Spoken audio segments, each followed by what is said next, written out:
ایک دفعہ آپ ایک وکیل کا رول کر رہے تھے, آپ پہ کیس بھی ہو گیا تھا.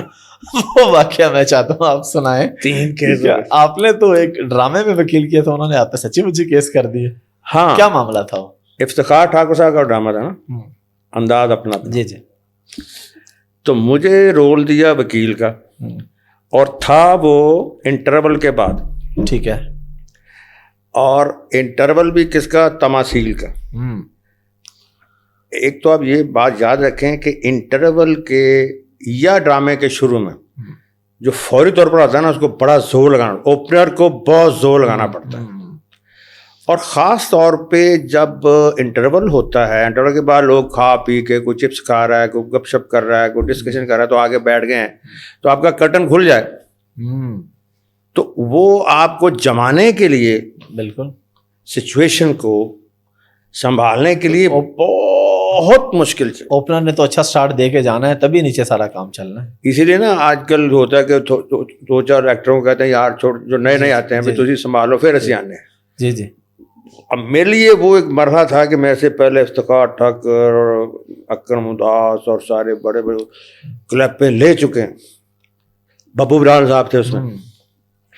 تو میں نے کہا ببو صاحب مجھے لگتا ہے میں ہوٹ ہو جاؤں گا. وہ بڑے اچھا مزہ آئے گا آپ کو, لوگ ہوئی کہیں گے. میں کہا جی میں, آپ مذاق کر رہے ہیں, میں سچ مچ ڈر رہا ہوں کہ میں کیا کروں گا, میری صرف نریشن ہے. جج صاحب یہ عدالت ہے, تو میں کامیڈی کی جگہ ہی نہیں ہے. عدالت ہے, اس میں کامیڈی تو نہیں ہو سکتی. تو میں نے کہا میں ہوٹ ہو جاؤں گا ببو صاحب, تو تسی باہر ہی رہنا. نہیں آپ تو ہوں کہ وہ مزہ لے رہے ہیں, میری ٹانگیں کانپ رہی. اب سچویشن کیا ہے کہ وہ ریوالونگ اسٹیج ہے نا وہاں کا. جی جی. تو اب پردہ کھل رہا, اسٹیج ریوالو ہو رہا. ٹھیک ہے. اب میں ایسے آ کے تو آڈینس کے میری پیٹھ آڈینس کی طرف. ٹھیک ہے. ٹھیک ہے. گھوم کے آئے ہیں. گھوم کے آئے. سامنے جج صاحب ہیں. ٹھیک ہے. آڈینس کی, میرا منہ اس طرف ہے. ٹھیک ہے. میں کانپ رہا ہوں کہ یار میں ہوٹ ہوں وہی ہوں. تو ڈرتے ڈرتے نا میں سے گھوم کے کہا می لارڈ. وہ اتنی بڑی کلیپ آ گئی. میں نے پھر کہہ دیا می لارڈ. لارڈ می لارڈ. یار یہ کیڑا می لارڈ ہے. ٹھیک ہے. وہ جو کلیپیں ملی ہوئی, اور پھر ایکٹر کامیڈی ہو, اور پھر سٹارٹ میں اس کو کلیپیں شروع ہو جائیں, پھر اس کی تو ہر بات ہی خون بڑھ جاتا ہے. بالکل ایسا, وہ پھر ہر بات میں لافٹر ہے. آپ جج صاحب کہہ رہے ہیں کہ ادھر چلیں تو اچھل اچھل کے جا رہا ہے, کبھی کہہ رہا ہے کچھ کہہ رہا ہے. وہ پھر ہر بات میں کلیپ ہے. وہ آپ نے دیکھا تو ہوگا, بہت سے لوگ مجھے ابھی باہر کے ملک میں کہتے وہ کر کے دکھاؤ سانو. تو وہ جو میرا انٹری تھی وہ یادگار ہو. تو وہ کچھ ہمارے وکیل بھائی دیکھنے آئے تھے, تو ان کو اچھا نہیں لگا, تو انہوں نے کیس کر دیا. تو سہیل صاحب تھے کیس میں تھا, افتخار ٹھاکر تھے, امانت چند تھے, اور وہ سونی تھی, زمر خان اللہ وہ تھی, 2 اداکار ہیں, ہم صاحب ہیں. اچھا. تو ہم نے تو کبھی, میں اس کو مذاق ہی سمجھتا رہا. اچھا میں اوپر تھا حکومت تماثیل سگنیچر کے اوپر. جی جی. تو مجھے کہا تھلے پولیس آئی پڑھ رہی, تو میں مذاق سمجھ رہا, میں کہا تو نیچے تو سچ مجھے. اچھا. لیکن ہوا کیا کہ وہ آپس میں ایسی باتیں کر رہے تھے کہ میں چپ کر کے نکل گیا. اچھا. ان کو پتہ ہی نہیں چلا کہ سہیل صاحب کے لیے بھی آئی ہوئی تھی نا, سب کے لیے آئی تھی. ٹھیک ہے. تو پھر وہ خود ہی شرما گیا کہ یار ایسے کیوں بات بھی ایسی. پھر وہ جو وکلاء صاحبان تھے ان سے ہماری ملاقات ہوئی. ٹھیک ہے. اور جب ان سے 1 to 1 بات ہوئی نا, تو ان کا ہو یار ہمیں تو آپ کا اندازہ ہی نہیں تھا کہ آپ تو سارے اچھے لوگ, اور نماز کا ٹائم ہو گیا, نماز پڑھی, پھر ساری باتیں یار ہے تسی اوتھے کی ہوندے ہو, تو اے تسی کی پاشا صاحب تھے, وہ بڑے اچھے, وہ بڑے خوش ہوئے. 2-3 پھر میٹنگز میں انہوں نے کہا چھڈو یار, میں نے عمرے پہ جانا تھا, میں کہا میں تو عمرے پہ جانا ہے, کہتے تہاڈے اتھوں دے چکر بعد ایتھوں دے پہلے کٹانے ہیں. ٹھیک ہے. انہوں نے صلح کر لی. ختم ہو گیا وہ. تو وہ جیسے اکثر لوگ ایسے آپ نے اپنے میں کہا تھا کہ لوگ آپ کے بارے میں سمجھتے ہیں کہ پتہ نہیں کیا کیا کرتے ہیں, لیکن وہ ملتے ہیں تو پھر بالکل. اور دوسری بات یہ ہے کہ آپ کسی کے اندر کو جان نہیں سکتے. بالکل بالکل. کہ اس کے دلوں کے ہاتھ صرف اللہ جانتا ہے. اس کا اللہ سے کیا محبت ہے, کیا رشتہ ہے, اس کا اللہ کے نبی علیہ السلام سے کتنی محبت ہے, اہل بیت سے کتنی محبت ہے, صحابہ سے کتنا اس کا پیار, آپ کسی کو شکل دیکھ کے نہیں اندازہ لگا سکتے. اس لیے میں آپ کو یقین کرتا ہوں, اب میرا آپ کو پتہ ہے علماء صوفیاء تعلق ہے بالکل ماشاء اللہ, لیکن جب دعا کرانے نا خاص, تو میں اپنے میں سے کسی کو ڈھونڈتا ہوں کہ یار یہ اس سے دعا کراتا ہوں. میں نام اس لیے لے رہا کہ سب کو پتہ چل جائے گا, یقین جانے کے دعا پوری ہو جاتی ہے. اس لیے میں کہتا ہوں یار کسی کو مت, اس کو دیکھ کے برا نہیں, بلکہ اس میں اگر آپ نام لینا بھی چاہیں تو یہ تو ایک پازیٹیو چیز ہے. اپنے وہ پھر باقی کہیں گے اچھا سا اچھا ہاں باقی ٹھیک ہے. سارے میرا مطلب سارے میرے بچے ہیں, میں سے اتنا محبت کرتے ہیں. بالکل ٹھیک ہے. شیبہ حسن ہے وہ مجھے یعنی مجھے اپنا وہ میری ماں بنی ہوئی ہے, ماں کا درجہ دیتی ہے, میرے ساتھ پیار کرتے ہیں. باقی سارے تو پھر کئیوں سے میں کئی دعا کیسے کریں یار تو دعا کریں بھائی آج رات میں ابو فکر نہ کر تو ویکھتے سی پھر کی ہوں. بلکہ وہاں الحمرہ میں ڈرامہ ہو رہا تھا, تو میرے نا گھر میں بیٹا بیٹی کی آمد تھی, تو میں بار بار پوچھ رہا تھا فون کر کے کہ تو اب میں اسٹیج پر تھا, تو اسٹیج پہ شیبہ حسن صاحب, تو وہ اشارے سے کہا بیٹی پیدا ہوئی ہے, تو وہ سب نے سن لیا اندر, اور میں آواز چلی گئی, اتنی بڑی کلیپ ہوئی, اتنی بڑی. تو شیبہ جی کہتے ہیں اگلی میری منڈائی پھر کلیپ, وہ انہوں نے لڑکا دے دیا.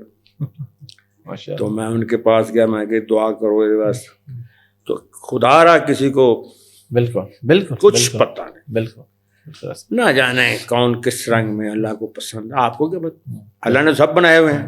بالکل اللہ تو حد سے محبت کرتا ہے. ہاں ٹھیک ہے, نیک ہوتے ہیں, سب کچھ ہوتا ہے, لیکن کسی کو حقیر خدا کے لیے نہ سمجھیں. آپ کو کیا پتا, بالکل مجھے مجھے نہیں پتا, آپ کو کیا پتا, وہی جانتا. اس لیے بس دعا کر دیں اس کے لیے بھی, اس سے دعا کرا لیں, کسی کا بھلا کر دیں, کسی کا بھلا. ہمارے ایک ملنے والے تھے, انہوں نے کہا کہ میری بیگم کو, وہی ہماری فیلڈ سے, ان کو 7-8 سالوں کو نیند نہیں آئی.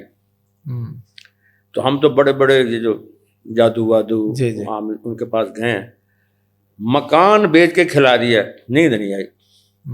تو اب ہم کسی ایسے غیر مسلم کی طرف جا رہے ہیں, میں کو تو بڑا کام خراب ہے. تو میں کہا میں کہا رہا, نہ میری بیگم تانوں مارے گی, تو ناراض ہوئے گی. اور میں کہا یار کوئی گل نہیں, میری بہن پھر کیا ہے. تو میں چلا گیا, تو وہ ناراض بھی ہوئی. میں نے کہا باجی میں کو جادوگر تے نہیں, یا کو میں نے جھومی ہے, یا میں کہا جی نہیں تو میں نے کچھ دسیں گا ابھی. میں کہا نہیں کچھ نہیں. چائے وائے پی, تو میں نے کہا باجی ایک کام کر سکتے تو نیند آ جائے گی کہ میں کہا تسی سون تو پہلے اللہ نو کیا کرو گے, یا اللہ میں نے سب کو معاف کر دیا, تو مجھے کر دے. لا میں اپنی ساس نو معاف کر دیا, میں اپنی نانا نو کر دیا. میں کہا پھر جاگتے رہو, کھواؤں رہو پیسے. میں چلا گیا. 8 دن بعد میں نے فون کیا, میں نے کہا باجی کہہ رہے, میرے کو نہیں کہا جاتا. میں کہا جھوٹھی موٹھی کہہ سکتے ہو, کوشش کرنی ہے. پھر 8 دن بعد میں فون کیا, میں نے کہا باجی کہہ رہے, کہنے جھوٹھی موٹھی کہہ رہی ہیں. میں کہا نیند کا کی حال ہے, کہنے تھوڑی تھوڑی آن لگ پئی ہے. تو میں کہا سچی مچی کہہ دے. یقین جانے وہ میری بہن آج کتنے سپاروں کی مفسرہ ہیں, با پردہ نماز, صرف اتنی سی بات. اور یہ میں نے کوئی اپنی طرف سے کی, یہ تو صحابہ کی زندگی سے. بے شک جب آقا علیہ السلام نے فرمایا کہ آج وہ دیکھ لو جنتی ہے, 2-3 دفعہ کا. تو پھر ایک صحابی گئے ان کے گھر کے, میں آپ کے ساتھ رہنا چاہتا ہوں.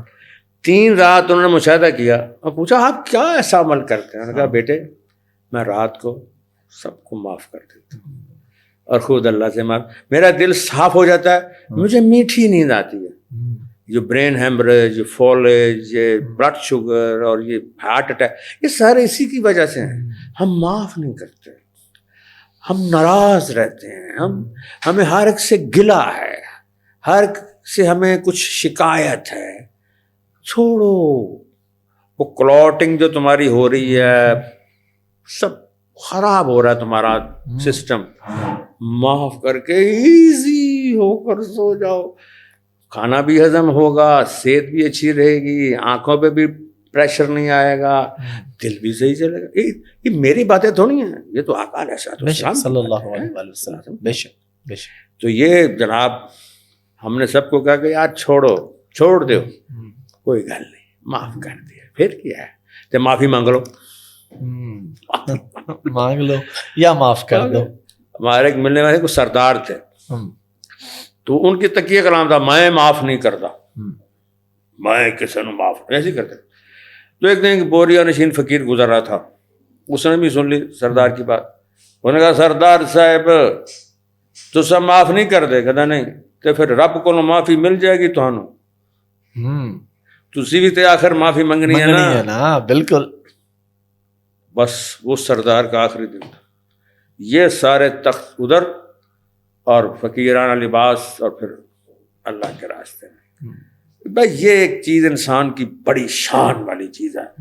یہ جتنے ہمارے سائیکاٹرسٹ ہیں اور جتنے ہمارے یہ کارڈیولوجسٹ ہیں، اتنی سی بات سمجھانا کہ یار تم معاف کر دیا کر، ساریاں نو معاف کر دے. آپ علیہ السلام کا ارشاد ہے کہ اے انس، دین کی سب سے خوبصورت بات نہ بتاؤں یا رسول اللہ صلی اللہ علیہ وسلم. تو آپ نے ارشاد فرمایا، اس کا حکم ہے کہ اپنے دل سے تمام مسلمانوں کے بغض کو پاک کر دو، صاف کر دو. دیکھو پھر صحت، رزق، آمدنی اور یہ جادو ٹونے، یہ سب ختم. یہ آپ کے دل کے ساتھ وابستہ ہیں. آپ کا دل اگر پاکیزہ ہو گیا ہے، شیشہ ہو گیا ہے، تو کوئی گندی چیز اس کے قریب نہیں آ سکتی. دیکھیں گندی جگہ پہ لوگ گندی چیز پھینکتے ہیں. ایسے ہی کبھی دیکھا آپ نے کسی کے ڈرائنگ روم میں آج جا کے کوڑا پھینک دیں، یا ایسٹرے نہ ہو ایسے صوفے پہ ایسے کرے، وہ گندی جگہ پہ گندی چیز پھینکی جاتی ہے. تو اگر ہمارا دل گدلا ہے، لوگوں کے بغض میں، کینہ میں، حسد میں، جھوٹ پڑا ہوا ہے، تو وہ پھر گندی چیزیں بھی بالکل ادھر ہو جاتی ہے. بالکل. اور اگر آپ کا دل صاف ہے، شاب ہے، تو گندی چیز وہ نہیں جاتی، انسان ہیپی رہتا ہے. بہت ہی خوبصورت میسج ہے، بڑی خوبصورت بات ہے.